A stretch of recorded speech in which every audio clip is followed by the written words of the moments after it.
Snake? Hey, what gives? I'm gonna save you, man. Don't worry, you're gonna be fine.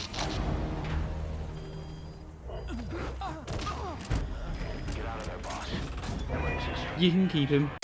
I wasn't a fan of Metal Gear when the Phantom Pain came out, but from what I've heard, the hype for this game was fucking crazy. People didn't know what they were more excited for, the return of Metal Gear Solid or the return of Jesus Christ. But then when the game released, opinions were mixed to say the least. Some people called it amazing, and some people called it disappointing, but most people agreed the game was unfinished. But because it's been 10 years since it came out, and a whole new generation of people have begun playing this series, especially since Metal Gear Solid 3 just got a remake, people have done what the internet has always done, and they've taken another look over it, and are now saying it is an underrated masterpiece. So since I began playing the Metal series this year, I thought I'd give my 2 cents on the game and what I think about it. Kept you waiting, huh? So, set right after Peace Walker, Metal Gear Solid 5 opens up with Snake, aka Big Boss, infiltrating a prison camp to save 2 of the main characters from Peace Walker. But everything goes to shit when his base is destroyed by a shadowy company called Cypher. And to make it worse, Paz has had a bomb placed inside of her. I'm gonna let you guess where they put it. And she blows up right in front of Snake. So this causes Snake and a medic on board to slip into a coma. 9 years later, Snake wakes up from the coma missing his arm, and the whole game now revolves around him trying to take down Cypher and build up his army once more. But in a shocking turn of events, this Snake is not Big Boss, but it is in fact Venom Snake, who took Big Boss's place to continue his legend while Big Boss was creating Out of Heaven. Now on paper that sounds awesome, but in practice it isn't great. You see, this description of the story is broken down into this. The first mission, the last mission, and this little piece of text is the rest of the game. Now, why did they do this? Well, the reason's simple. Metal Gear Solid 4. People didn't really like Metal Gear Solid 4 because it's pretty much just a movie that you play sometimes, with some of the cutscenes running for over an hour. So Kojima decided to make the game revolve more around the gameplay, and I have to say, this is some of the best gameplay in all of gaming. And this opinion is shared by a lot of people, because in this game, you can pretty much do anything you want. You're kind of just given a mission, and that's it. You can beat a mission however you'd like to. But again, it does mean the story takes a bit of a blow, because for the most part, you're just completing missions from random clients who just want you to kill a guy they don't like, and you never really get a story outside of a few missions. And the biggest problem with that, I think, is that the reveal at the end kinda comes out of nowhere. I mean, it is hinted at every now and again, but for the most part, it's just confined to a single mission. And this mission is one that you repeat. And that's something really annoying that the Phantom Pain does. The majority of Act 2 is just repeat missions from Act 1, but with added difficulty settings, which feels like something you do after beating the game to earn more money, not mandatory things you have to do to beat the game. And it doesn't serve for anything more than just stretching out the length of this already long game, and I'm pretty sure this is the main reason why people call it an unfinished game. Not to mention the third act that was just completely cut out. Worst of all though, they got rid of the boss fights almost completely. I think there's only 2 throughout the entire game, and that fucking sucks. Throughout almost every other Metal Gear Solid game, every time it feels like it's getting a bit slow, they throw in a boss fight to kind of get you excited again, but this game has none of that. So you'll kind of just be aimlessly completing objectives that you don't really care about, and it just gets really repetitive. But the stealth is great and the gameplay feels fluid as hell, so it's definitely a double-edged sword. But I do wish that they kept the stealth percentage thing from Metal Gear Solid 3. I just think it worked really well in this game. But anyway, enough about the story and the gameplay, let's talk about some of the characters. And obviously, we're gonna have to start off with Snake, and I'm gonna have to talk about this, huh? So for those who don't know, David Hayter is the English voice actor for Solid and Naked Snake. But for this game, Kojima replaced him with Keith Sutherland. I haven't seen Keith Sutherland in much, I just know he plays the bully dog in the Marmaduke movie. Marmaduke. Mama, what? Well, well.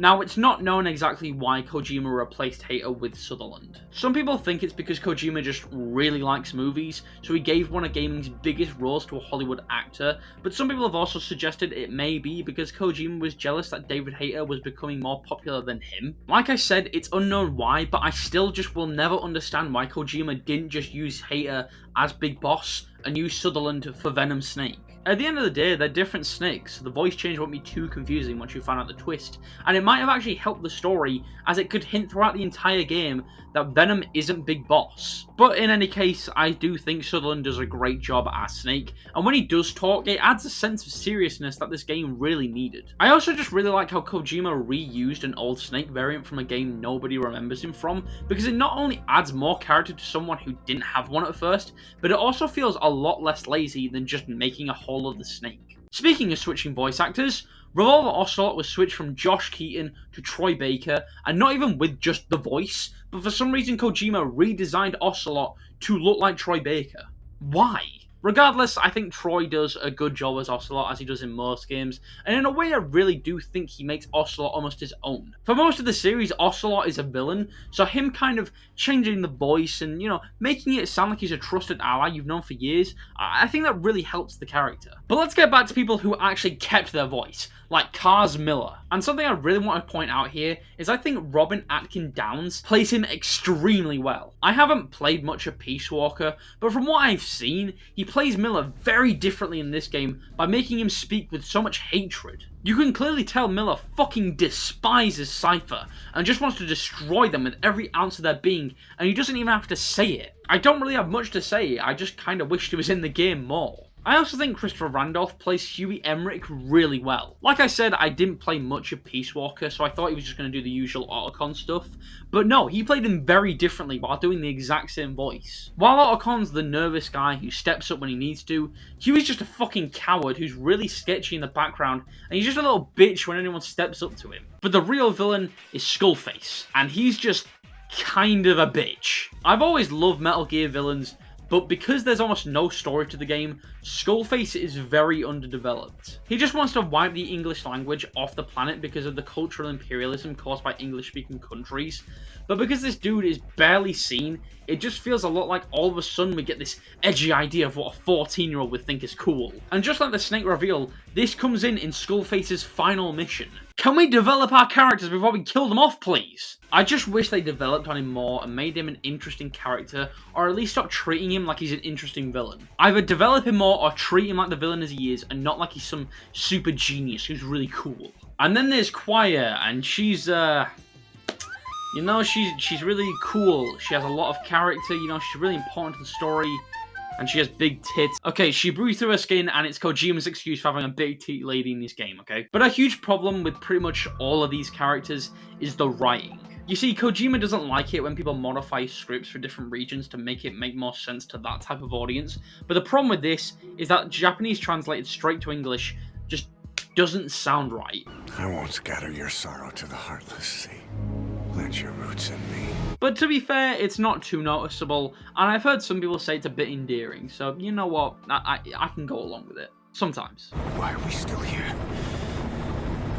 Just to suffer? Unlike all other Metal Gear games, Metal Gear Solid 5 is an open-world game set in 1980s Afghanistan, and I gotta say that this is one of the best-looking games I've played, even 10 years later. The Fox engine, in my opinion, holds up really well today, and I've got a bit of a hot take here.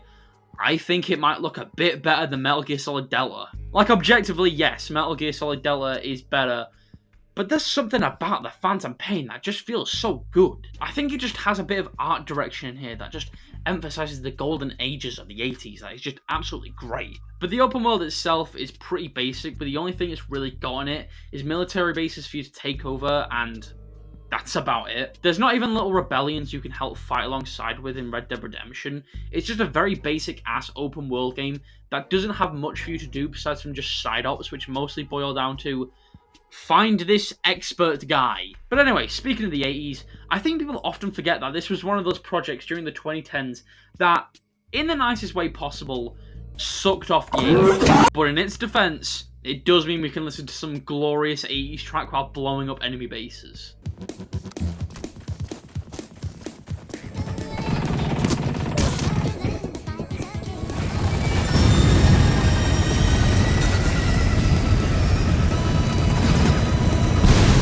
Anyway, when you're not strolling through Afghanistan blowing up enemies to the sound of Take On Me, you're probably going to be on Mother Base. Which, just like Peace Walker, has a base management tab which turns this beautiful game into The Simpsons Tapped Out. I understand a few people like the base management in this game, but to me, it just makes the game really boring. It makes the game feel very grindy, and in a stealth action espionage, I don't want to kidnap workers. And if this was only an option to make Mother Base a better place to walk around in or something, I think that would have been better. You also use these people to develop weapons and equipment you can take out on a mission with you and use to make a mission either easier or just do it the way you want to. And I do think that it's a pretty cool aspect of it, being able to play the game how you want to, but at times it just feels like you can buy better weapons when you start to struggle. Like in older Metal Gear Solid games, you only got weapons that made the game fair, but now you can just buy better weapons when you start to struggle, and it can make the game feel very easy.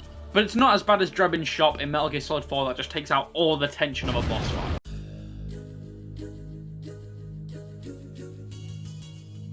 People often give this game a hard time and say it's an unfinished mess, but I disagree. I'd call it an unfinished masterpiece. It's a great game, and I can kind of understand why people would think it's a masterpiece, but I do think it's missing those last few elements that would have cemented itself as a masterpiece. It's a great time, and if you played The Phantom Pain and didn't like it, or you haven't played it yet, I'd recommend checking it out. I would recommend playing the first 3 Metal Gear Solid games, though you kind of need them to get invested into this game, since a lot of the story is just going to be through fucking tapes. It's not my favourite MGS game, far from it in fact, but I think more people need to give this game a fair chance. So that's why I'm giving Metal Gear Solid 5 an 8 out of 10.